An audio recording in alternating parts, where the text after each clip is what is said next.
விவேகானந்தர் நூற்றாண்டு விழா. இந்த ஈவெண்ட்டில் என்னோட பொண்ணு ஒரு பெர்ஃபார்மன்ஸ் பண்ணியிருந்தா. அதுக்காக நாங்கள் ஃபேமிலியாக கிளம்பி போயிருந்தோம்.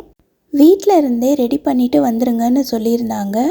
பாப்பா கூட ஆடுற மற்ற குட்டீஸும் ரொம்ப அழகாக ரெடியாகி ரொம்ப ஏர்லியராகவே வந்திருந்தாங்க. நான் எப்போவுமே லேட் கம்மர் தான். 3 o'clock வர சொல்லியிருந்தாங்க. நான் 3:45க்கு தான் போய் சேர்ந்தேன். யாழ்னியை பேக் ஸ்டேஜில் விட்டுட்டு நான் ப்ரோக்ராம் பார்க்க ஸ்டேஜுக்கு வந்துட்டேன்.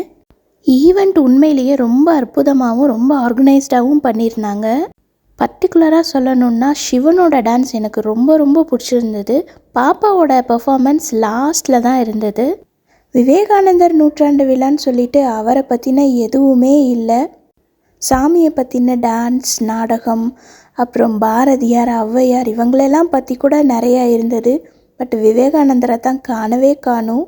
ஈவெண்ட் முடிஞ்சதும் நேராக ஐஸ்கிரீம் பார்லர் போய் ஒரு ஐஸ்கிரீமை சாப்பிட்டு வீட்டுக்கு வந்தாச்சு.